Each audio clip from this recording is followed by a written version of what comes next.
The Galactic Council chamber looked like someone had crossed a United Nations assembly with a cosmic zoo, and honestly, the zoo probably had better organizational skills. Floating holographic displays buzzed with incomprehensible bureaucratic nonsense while delegates from 200 species sat in their assigned seats, ranked by what the Council called their Galactic Importance Index. Which, let's be real, was just a fancy way of saying how scared are we of you? At the top sat the Vorkathians, 12-foot-tall lizard monsters with enough teeth to open a dental supply company. Below them, the crystalline Nexari hummed with energy that could probably power a small moon. And way down at the bottom, past the slug-like Gorvins and the tree-resembling sylphs, sat humanity's delegation. All three of us.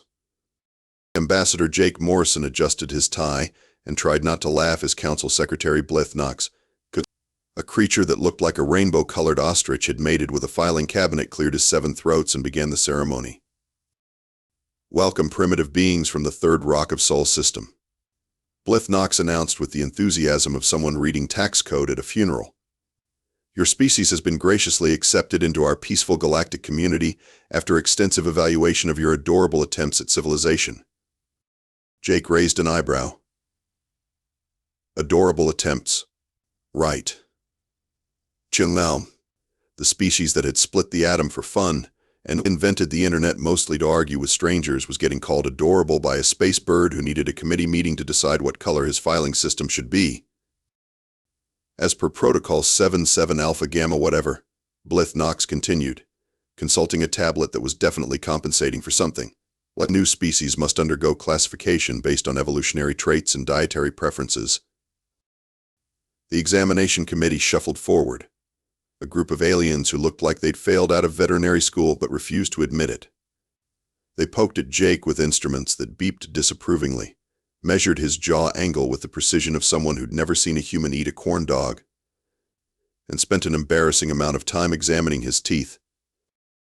Fascinating, muttered head examiner Quilp, a jellyfish thing floating in a mobility tank. Flat grinding surfaces, minimal canine development, forward-facing eyes but clearly adapted for gathering berries and roots. Classic herbivore evolution. Jake bit his tongue. Literally. The irony wasn't lost on him. Classification confirmed. Blith Knox announced with bureaucratic glee. Species Homo sapiens, subsection, harmless plant eaters, threat level, negligible, council status, probationary members with limited privileges. Limited privileges. Jake mentally added that to his growing list of things that will be really funny to remember later. The council's hierarchy was crystal clear. At the top, the predator species with claws, fangs, venom, or the ability to shoot lasers from their eyeballs. These were the decision makers, the military commanders, the ones who got listened to when they spoke. In the middle sat the useful species, the technologically advanced, the psychically gifted, the ones who'd mastered interstellar travel before humans figured out agriculture. They got consulting roles and research positions. And at the bottom, the harmless species. The herbivores, the pacifists, the ones whose greatest evolutionary achievement was learning to run really fast from everything else. They got to sweep the floors and say yes sir a lot. Guess which category humanity had just landed in?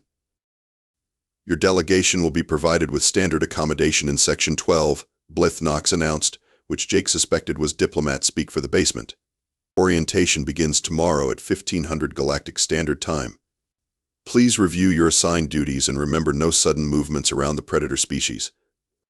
They startle easily. Jake nodded politely while internally composing his first report back to Earth. Dear President Martinez. It would begin, the good news is we're not being invaded. The bad news is we're apparently the galactic equivalent of golden retrievers. We'll advise. P.S. You might want to start mass-producing Who's a Good Species T-shirts. I have a feeling we're going to need them. As the ceremony concluded and delegates began filing out, Jake noticed something interesting. The predator species might have been at the top of the hierarchy, but they moved with the careful precision of creatures who'd never had to hunt for their dinner. Their claws were polished, their fangs were decorative, and their laser eyes were probably more useful for reading fine print than actual combat. Meanwhile, the harmless herbivores at the bottom moved like prey animals, constantly alert. always watching, ready to bolt at the first sign of trouble. Jake smiled to himself. This was going to be more interesting than he'd thought. 3 weeks into humanity's glorious galactic adventure, Jake was beginning to understand why most species never made it past the probationary period. It wasn't because they failed some cosmic test of worthiness. It was because they died of boredom before they could prove themselves useful. Sanitation duty. Again, Captain Rosa Martinez announced, reading from the daily assignment tablet with the enthusiasm of someone who'd rather be cleaning alien toilets, which coincidentally was exactly what she'd be doing in 20 minutes. Apparently the Zephyrians had another cultural celebration last night and the mess hall looks like a rainbow exploded. Professor Neil Kumar looked up from his datapad, where he'd been cataloging the 17 different ways the Council's computer systems violated basic security protocols. At least it's better than yesterday's assignment. Do you know how difficult it is to explain quantum mechanics to a species that thinks mathematics is a form of interpretive dance? Jake nodded sympathetically, while mopping what he really hoped was just spilled fruit juice from the corridor floor. The Council's job assignment algorithm had apparently decided that humans were perfect for all the tasks nobody else wanted to do. Cleaning, food service, basic maintenance, and his personal favorite, cultural liaison to species too boring for regular diplomats. The worst part wasn't the menial work. The worst part was the commentary. "Oh look, the little plant eaters are playing with cleaning supplies again," chirped Zextal, a Zephyrian who looked like someone had given a peacock delusions of grandeur and way too much attitude. "How precious. Do you need help reaching the high shelves?" Rosa paused in her mopping, and Jake caught the micro-expression that crossed her face. It was the same look she'd worn right before single-handedly evacuating a platoon from a hostile zone during the Syrian crisis. But instead of snapping the alien's neck like a twig, she just smiled pleasantly. "Thanks for the offer, but I think we've got it covered," she said, her voice so sweet it could have caused diabetes in 3 different species. Zextal preened his feathers smugly. "Of course you do. It's what your kind is good for, after all. Simple tasks for simple minds." Neil coughed quietly, which Jake recognized as his "I'm doing math in my head and it's going to end badly for someone" sound. The professor was calculating trajectory angles again. Specifically, how many different ways a Zephyrian could be launched across the room using basic physics and a standard-issue mop handle. But they all just smiled and nodded and went back to work. The Chromolites were even worse. Led by Commander Vextar, a lizard thing who looked like he'd been bench-pressing asteroids for fun, they'd made harassing humans into a daily entertainment. "I don't understand why the Council even bothers with your species," Vextar announced during lunch, his forked tongue flicking out as he spoke. "No claws, no venom, no natural armor. What do you even do when something wants to eat you? Ask politely for a vegetarian option?" His cronies hissed with laughter, a sound like steam escaping from a broken radiator. Jake looked up from his salad, which he'd ordered specifically to maintain the herbivore charade, and smiled. "Mostly we just try to avoid situations where that's a problem." "Coward strategy," Vextar sneered. "A true predator faces challenges head-on." "Absolutely," Jake agreed cheerfully. "That's probably why your species has such an impressive military record. Remind me, how many wars have the Chromolites won in the last century?" Vextar's scales shifted color slightly, which Jake had learned meant either anger or embarrassment. Possibly both. "Military records are classified information."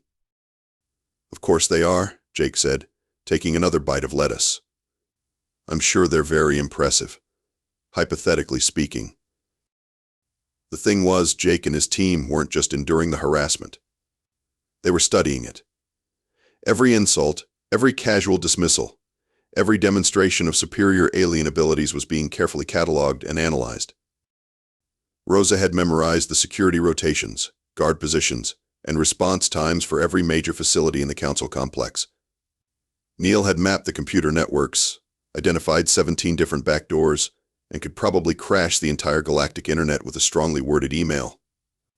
And Jake had been building detailed psychological profiles of every species leader, noting their fears, their weaknesses, and their embarrassingly obvious tells.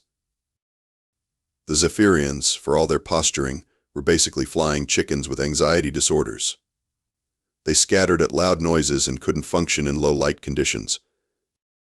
The chromolites were even better, cold-blooded species with reflexes that slowed to a crawl in anything below room temperature. And a hierarchical structure so rigid that removing the command structure would paralyze the entire organization. As for the other mighty predator species, most of them hadn't seen actual combat in generations. They were the galactic equivalent of suburban dads who bought sports cars to compensate for never quite making it to the major leagues.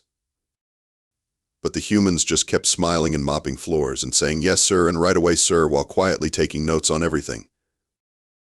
"You know what I find interesting?" Neil commented quietly as they finished their shift. "For a council of supposedly advanced civilizations, their threat assessment protocols are remarkably primitive." "How so?" Rosa asked, wringing out her mop with just a little more force than strictly necessary. "They're basing everything on obvious physical traits. Big teeth, sharp claws, natural weapons. It's like judging a species' technological capability based on whether they have opposable thumbs." Jake nodded. "They're thinking like prey animals. To them, a predator is something big and scary with obvious weapons. They can't conceive of a predator that doesn't advertise itself." "Speaking of which," Rosa said, glancing around to make sure they weren't being overheard, "did you notice how many of these apex predators have never actually had to hunt for food? Their claws are manicured, their teeth are polished. And most of them probably couldn't catch a cold without a committee meeting to discuss proper technique." Meanwhile, Neil added with a grin, "The species they've classified as harmless herbivores includes humans, who spent their entire evolutionary history being the most successful persistence hunters on their planet." Jake smiled. The galaxy's self-proclaimed predators had made a fundamental error. They'd mistaken the absence of obvious weapons for the absence of danger. They were about to learn the difference. The emergency klaxon started wailing at 0347 Galactic Standard Time, which Jake knew because he'd been awake anyway. Reading intelligence reports and definitely not planning 17 different ways to disable the Council's defense grid using household cleaning supplies. The sound was like a dying whale trying to perform opera, which somehow seemed appropriate for a crisis in this circus they called a government. "All delegates to emergency stations." Blith Knox's voice crackled over the intercom, pitched about 3 octaves higher than usual. "We have a code Crimson situation at Research Station Omega-7. This is not a drill. Repeat, this is not a drill." Jake was already pulling on his uniform when Rosa knocked on his door. "You getting this?" Unfortunately. Jake grabbed his tablet and pulled up the station schematics he definitely wasn't supposed to have access to. Omega-7. Deep Space Research Facility, population 437, including 63 families with children. Neil appeared in the hallway, hair sticking up at odd angles but eyes sharp and focused. "I've been monitoring their communications. Pirate attack, 6 ships, military-grade weapons. The station's shields are down and they're requesting immediate evacuation assistance." The 3 humans made their way to the emergency command center, where panic was already setting in like a bad infection. The massive holographic display showed Research Station Omega-7 spinning slowly in space, its hull breached in 3 places, the atmosphere venting into the void like blood from a wound. Commander Vextar was pacing back and forth, his scales shifting through several different colors of distress. "This is impossible. How did pirates get past our early warning systems?" "The same way they always do," muttered General Korth AK, a Vorkathian whose usual arrogance had been replaced by something that looked suspiciously like panic. "They're using modified freighters with stealth capabilities. By the time we detect them, they're already on top of the target." Jake quietly pulled up the tactical display on his tablet. 6 pirate ships, armed but not heavily armored. Standard smash and grab operation, probably after the research data and any valuable cargo. The kind of threat that any competent military force should be able to handle without breaking a sweat. "What's our response time?" asked Admiral Thexnar, a crystalline Nixari whose body was flickering with nervous energy. "The nearest patrol fleet is 14 hours out," reported a junior officer who looked like he'd rather be anywhere else in the galaxy. 14 hours? Vextar's voice cracked. The station doesn't have 14 minutes. Their life support is already compromised. Jake watched with growing amazement as the Council's military leadership proceeded to demonstrate exactly why their species had never conquered anything more threatening than a particularly aggressive salad. They had contingency plans for their contingency plans, but apparently nobody had ever considered the possibility that they might need to actually respond to an emergency quickly. "We could deploy the rapid response shuttles," suggested Colonel Drixnall, a slug-like Gorvan who moved about as rapidly as continental drift. "With what crew?" General Korthake snapped. "Our elite forces are all on training exercises in the Outer Rim. It would take 6 hours just to recall them." That's when Rosa cleared her throat. "Excuse me." The entire command center turned to stare at her, as if they'd forgotten the humans were even there. "Captain Martinez," she said, introducing herself with military precision. "I couldn't help but notice you have a rescue problem. My team and I would like to volunteer." The silence that followed was so complete you could have heard a pin drop in another solar system. Then Vextar started laughing. It was not a pleasant sound. "You," he wheezed between chuckles. "3 herbivores in a shuttle against 6 armed pirate vessels? That's not rescue. That's suicide with extra steps." "With respect, Commander," Jake said mildly, "I think you might be surprised by what humans can accomplish when properly motivated." Admiral Thixnar's crystalline body flickered brighter. "This is absurd. You have no military training, no combat experience, no weapons capable of engaging hostile spacecraft." Neil looked up from his tablet, where he'd been doing calculations. "Actually, we do have access to one of the Council's fast courier ships. Modified engines, enhanced maneuverability, basic defensive systems. And as for weapons..." He smiled in a way that would have made his college physics students very nervous. "Well, sometimes the best weapons are the ones nobody expects." "This is preposterous," Vextar declared. "I will not authorize a suicide mission by untrained civilians." Jake stepped forward, and something in his posture changed. The mild-mannered diplomat was gone, replaced by something much more focused and considerably more dangerous. "Commander, with all due respect, 437 people are dying out there while you debate protocol. We have a ship, we have a plan, and we have something your people apparently lack, the willingness to actually do something. What makes you think you can succeed where trained military personnel would fail?" General Korthake demanded. Rosa's smile was sharp enough to cut diamond. "Because, General, we're not trained military personnel. We're something much more dangerous." She paused for effect. "We're humans who are tired of being underestimated." 30 minutes later, the courier ship Rapid Transit departed the Council station with 3 humans aboard and a cargo hold full of improvised tactical equipment that Neil had cobbled together from cleaning supplies, kitchen utensils, and some very creative interpretations of basic chemistry.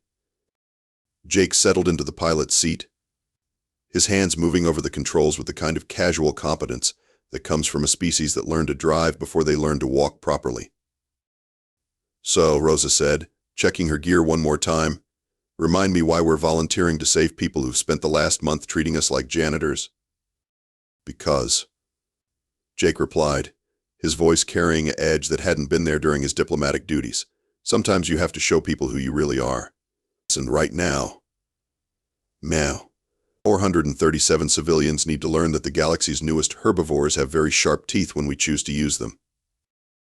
The ship accelerated toward the battle zone, and for the first time since arriving at the Council, the humans stopped pretending to be harmless. It was about time. The rescue of Research Station Omega-7 took exactly 37 minutes from start to finish, which was either a new galactic record or a complete fabrication, depending on whether you believe the sensor data or your own evolutionary assumptions about herbivorous species. Jake brought the Rapid Transit in on a vector that should have been impossible for anything larger than a fighter craft, threading between debris fields while Rosa prepared her improvised tactical solutions.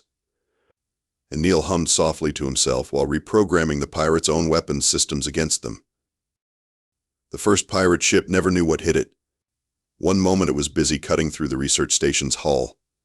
The next moment its own plasma cannons were firing into its engine compartment. The explosion was visible from 3 star systems away. Neil commented mildly, watching the fireball expand on his screen. I may have been slightly enthusiastic with the power calculations. The second ship made the mistake of trying to ram them. Rosa launched what looked like a cleaning supply canister but exploded with the force of a small nuclear device, it sending the pirate vessel spinning into the station's gravity well. By the time the third ship realized it was dealing with something that definitely wasn't supposed to exist, Jake had already maneuvered behind it, and Rosa had attached what she cheerfully called a kinetic attitude adjustment device to its hull. The pirates found themselves spinning helplessly through space while their ship's computer played It's a Small World on repeat through every speaker system. The remaining 3 ships tried to flee. They made it almost 4 kilometers before Neil finished hacking their navigation systems and sent them flying directly into each other in a perfectly choreographed ballet of destruction and poor life choices. Station Omega 7. This is Rapid Transit, Jake announced over the comm system, his voice calm and professional. We're here to get you home. Please prepare for emergency evacuation procedures. The evacuation itself was a masterpiece of efficiency that would have made military academies weep with envy. Rosa had calculated optimal evacuation routes. Neil had overridden the station's failing life support systems to buy them extra time, and Jake flew evacuation runs with the kind of precision that suggested humans might have some experience with impossible rescues under hostile conditions. 437 civilians, including 63 children, 42 elderly, and 1 very pregnant sylph who went into labor halfway through the operation, were successfully transported to safety in just under 6 hours. By the time the Council's elite rapid response fleet finally arrived, they found nothing but empty space. Some very confused pirates in escape pods, and a courier ship heading home with a cargo hold full of grateful survivors. The debriefing session that followed was the kind of event that should have been recorded for future generations, if only to prove that some things actually happened even when they were completely impossible. Explain, General Korthe commanded, his 12-foot frame looming over the 3 humans like a scaly mountain of disbelief. How 3 untrained civilians accomplished what our military estimated would require a full battle fleet. Jake glanced at his teammates, received 2 subtle nods, and made a decision that would change humanity's place in the galaxy forever. Well, General, he said, settling back in his chair with the air of someone about to explain basic arithmetic to a particularly slow child, I think there might have been some confusion about our species classification. He gestured to Neil, who pulled up a holographic display that showed Earth's evolutionary history. The aliens in the room leaned forward, expecting another boring lecture about plant-based diets and peaceful coexistence. Instead, they got a highlight reel of humanity's greatest hits, persistence hunting across African savannas, the invention of agriculture through systematic environmental manipulation, the development of metallurgy for better weapons, the domestication of wolves into hunting partners, and a brief but thorough overview of human military history. You see, Neil continued, his voice taking on the patient tone of a professor explaining why the student's answer was not just wrong but spectacularly, impressively wrong. Your classification system made a fundamental error. You assumed that the absence of obvious physical weapons meant the absence of predatory capability. The display shifted to show human anatomy, forward-facing eyes for depth perception and targeting, opposable thumbs for tool manipulation, but efficient bipedal locomotion for endurance hunting, and a brain-to-body ratio that had allowed them to outthink every other predator on their planet. Humans, Rosa added cheerfully, are what you might call stealth predators. We evolved to be the most dangerous thing on our planet by not looking like the most dangerous thing on our planet. Admiral Thexnar's crystalline form flickered rapidly. But your teeth, your digestive system, your documented dietary preferences. Oh, we're omnivores, Jake confirmed. We can eat plants. We can also eat pretty much anything else that moves, doesn't move, or used to move. Our species conquered an entire planet by being adaptable enough to eat whatever was available and smart enough to kill anything that got in our way. But you're so peaceful, Blith Knox protested weakly. Jake's smile was genuinely warm and absolutely terrifying. Secretary, the most successful predators are the ones that only hunt when they need to. We choose to be peaceful because we're secure in our ability to be otherwise when the situation requires it. Neil pulled up another display showing human technological development. Take warfare, for example. Humans developed increasingly efficient methods of eliminating threats: projectile weapons, explosives, chemical weapons, biological weapons, nuclear weapons. And some things we're not allowed to talk about in polite company. We got so good at killing things that we had to invent international laws to remind ourselves to stop. The real question, Rosa said, looking around the room at the assembled alien leadership, is why your species never developed similar capabilities. I mean, you're all supposed to be predators, right? The silence was deafening.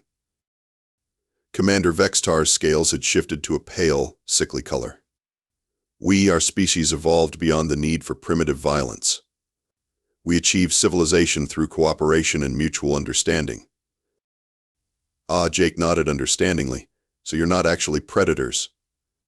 You're the descendants of predators who got so comfortable that you forgot how to hunt.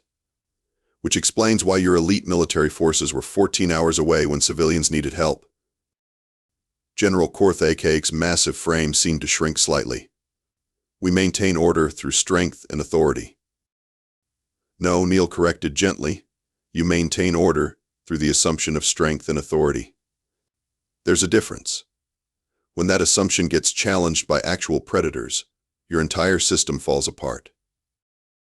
The display changed one final time, showing the current galactic hierarchy with humans firmly placed at the bottom as harmless herbivores. Here's the thing, Jake said, standing up and addressing the room with the authority of someone who had just pulled off the impossible. You've spent the last month having the galaxy's apex predators empty your trash cans and clean your toilets. We've been playing along because we're polite, and we wanted to learn about your society before making any hasty decisions. He paused, letting that sink in. But after today, I think we need to have a conversation about restructuring some of our arrangements. Because the next time there's an emergency and 400 civilians need rescue, I'd rather not have to listen to a debate about proper procedure while people die. Rosa stood as well, and Neil joined them, the three humans presenting a united front that suddenly looked a lot less harmless than it had that morning. So Jake continued, we have a proposition. Instead of pretending we're something we're not, why don't we discuss what humans can actually contribute to this galactic community?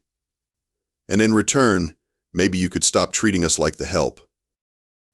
The meeting lasted another 3 hours, during which several fundamental assumptions about galactic civilization were quietly revised, a number of apologies were issued, and humanity's status was upgraded from harmless plant eaters to something that didn't have an official classification yet but definitely commanded a lot more respect.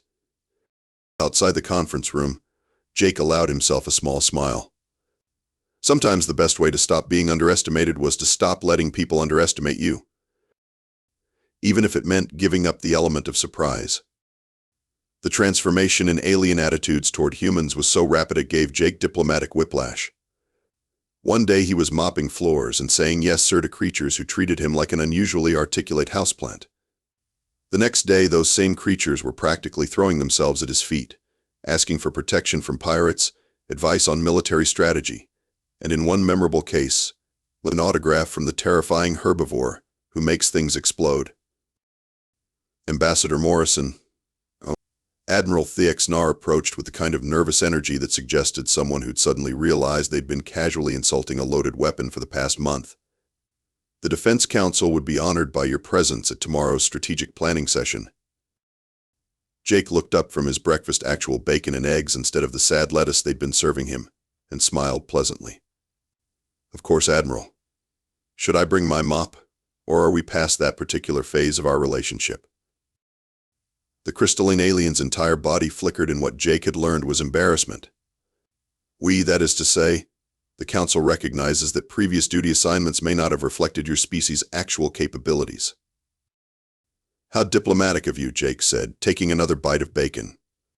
And what would you like to discuss at this strategic planning session?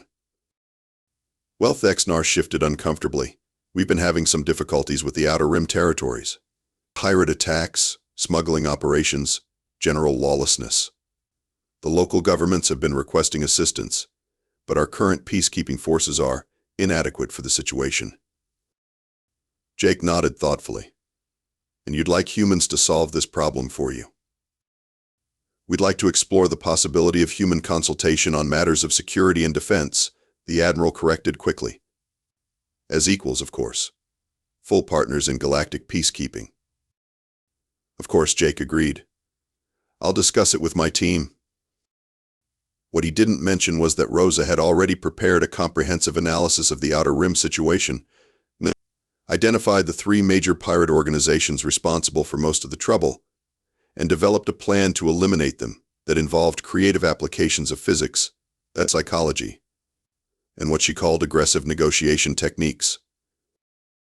The meeting that afternoon was a masterclass in watching supposedly advanced civilizations realize they'd been doing everything wrong for centuries. The Council's approach to piracy was basically to send strongly worded messages and hope the criminals would politely stop committing crimes. When that failed, they'd send larger ships to send even more strongly worded messages.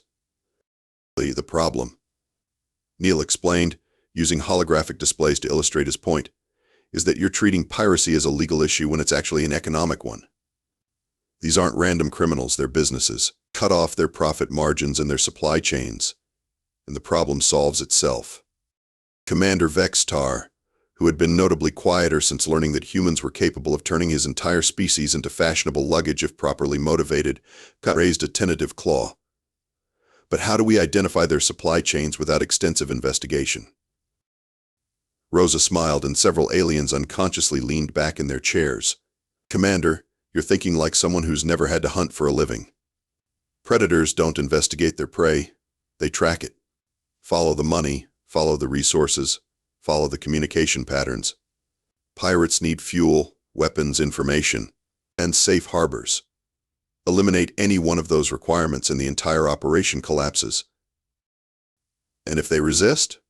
Asked General Korthake. Then they stop being a problem, Jake said simply. The key is making resistance more expensive than compliance. Humans have gotten very good at cost-benefit analysis over the millennia. The plan they developed over the next 6 hours was elegant, efficient, and probably violated several interstellar treaties regarding the humane treatment of criminals. The aliens loved it. But the new respect came with new problems. Half the Council wanted to hire humans as their personal protection service, while the other half were quietly terrified that the galaxy's newest predators might decide they liked being in charge better than being consultants. Ambassador, Secretary Blith Knox approached after the meeting, his rainbow feathers distinctly ruffled. There have been some concerns raised about human involvement in galactic security matters. What sort of concerns? Jake asked, though he could probably guess. Well, some delegates are worried about the precedent we're setting. If humans begin taking active roles in military operations, other species might begin to question the current arrangement of authority. Jake nodded understandingly. You're worried that if humans prove too effective at solving problems, people might start wondering why the current leadership hasn't been solving them already. Blith Knox's feathers fluffed in agitation. The Council has maintained peace and stability for over 2,000 years. By letting pirates run wild in the Outer Rim while you debated proper procedure, Rosa interjected, peering beside them with the silent movement of someone who had definitely been eavesdropping. That's not peace, Secretary. That's willful negligence with better paperwork. Captain Martinez raises an interesting point, Jake said diplomatically. Perhaps the real question isn't whether humans should be involved in galactic security, but whether the current system is actually providing security at all. Over the following weeks, the political situation became increasingly complex. The Zephyrians, led by the insufferable Zextal, began spreading rumors that humans were planning to conquer the galaxy through predatory infiltration. The Chromalites started demanding increased security screening for human personnel, and several smaller species began quietly asking whether humans might be interested in mutual defense pacts that conveniently excluded their current galactic neighbors. Rosa, meanwhile, was having the time of her life training volunteers from various species in what she called basic survival skills. Her students included a Nexari engineer who wanted to learn hand-to-hand combat, 3 self-researchers interested in tactical planning, and a young Gorvan diplomat who had apparently decided that humans were the coolest thing in the galaxy. The key, she explained to her mixed-species class, is understanding that combat isn't about being the strongest or the fastest. It's about being the smartest and the most prepared. Any species can learn these principles, regardless of their evolutionary background. Neil had been quietly revolutionizing the Council's computer systems, implementing security protocols that actually worked and data analysis programs that could predict problem areas before they became crises. His work was so effective that crime rates in Council-monitored space had dropped by 30% in just 2 months. But Jake was beginning to realize that their success was creating as many problems as it solved. The galaxy had been stable for 2,000 years precisely because nobody rocked the boat. Now humans had not only rocked the boat, they'd capsized it, rebuilt it with better navigation systems, and started offering sailing lessons to anyone interested. Change was coming to the galactic community, whether the old guard wanted it or not. The only question was whether that change would come through cooperation or conflict. Jake strongly preferred cooperation. But if the galaxy's established powers decided they'd rather maintain their comfortable delusions than adapt to new realities, well, humans had always been very good at helping people see reason, one way or another. 6 months after the Omega-7 incident, Jake stood in his new office, an actual office with windows and everything. Not a supply closet with delusions of grandeur reviewing reports from across the galaxy. The changes had been remarkable, though not always in ways the old Council leadership had expected or appreciated. The Outer Rim pirate problem had been solved in 3 weeks through what Rosa cheerfully called economic warfare with kinetic supplements. Turns out pirates were a lot less enthusiastic about their career choices when their supply chains kept exploding and their communication networks kept playing Rick Astley songs at maximum volume.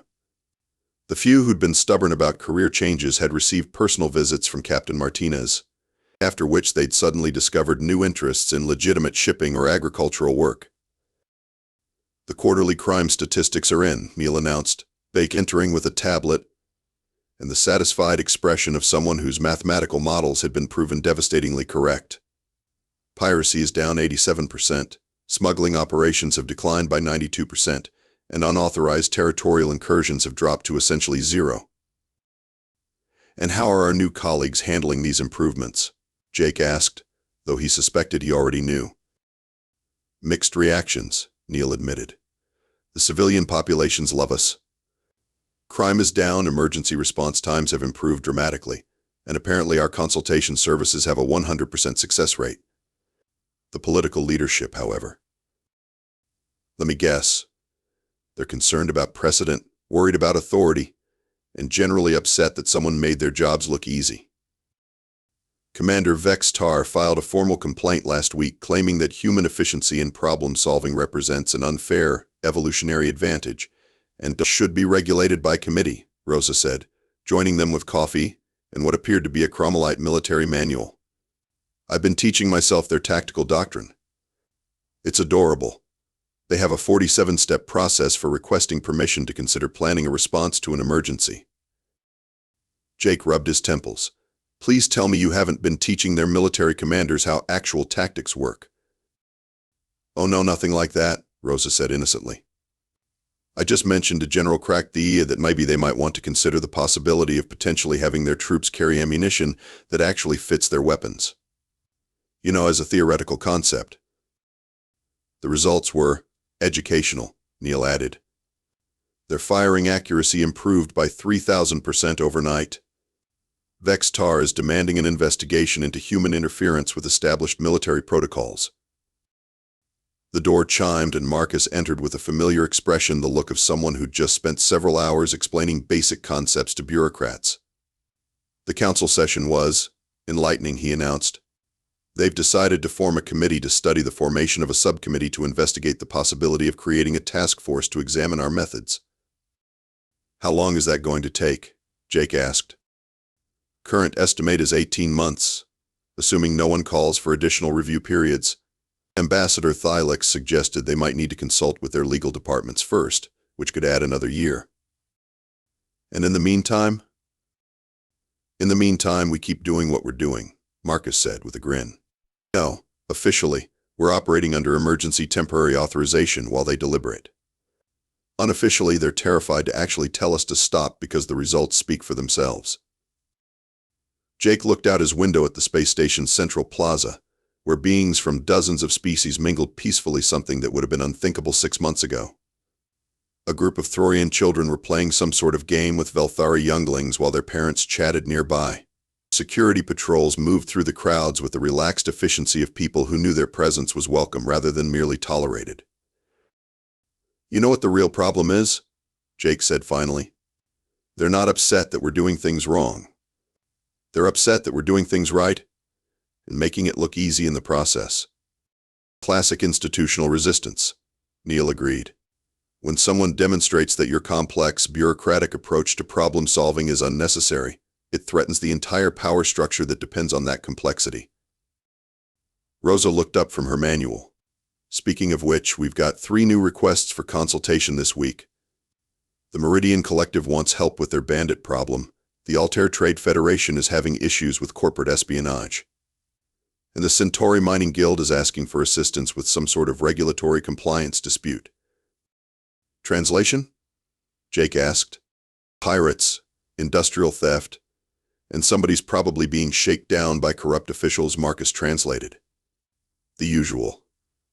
"Estimated time to resolution?" 2 weeks tops, Rosa said confidently. "Though the mining guild thing might take 3 days longer if we have to explain to the local bureaucrats why accepting bribes is generally frowned upon." Jake nodded. "Neil, prepare the economic analysis. Rosa, coordinate with Martinez on logistics. Marcus, handle the diplomatic notifications.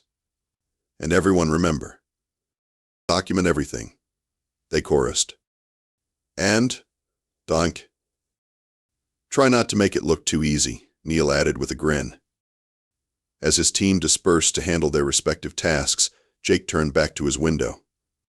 In the distance, he could see ships from across the galaxy coming and going, trade vessels, passenger liners, and exploration craft, all moving through space lanes that were now safer than they'd been in decades. His communicator chimed with an incoming message from Admiral Chen. "Jake, thought you'd want to know we just received formal requests for human consultation services from 47 different systems. The Council's going to have apoplexy." Jake smiled. "Let them form a committee about it." The truth was, the galaxy was changing, and no amount of bureaucratic hand-wringing was going to stop it. People had gotten a taste of what competent governance looked like, and they wanted more. The old council could complain all they wanted about human methods and unfair advantages, but at the end of the day, results spoke louder than procedures. And if their results happened to make the existing power structure look incompetent by comparison, well, that wasn't Jake's problem. That was the galaxy's gain. Outside his window, another trade convoy passed by, its escort vessels bearing the discreet markings that indicated human security consultation. The ships moved with the confident efficiency of people who knew their routes were safe, their cargoes protected, and their destination secure. Jake took a sip of his coffee and got back to work. After all, there was a galaxy to run, and apparently they were the only ones who knew how to do it properly. The Council could form all the committees they wanted. The humans had work to do.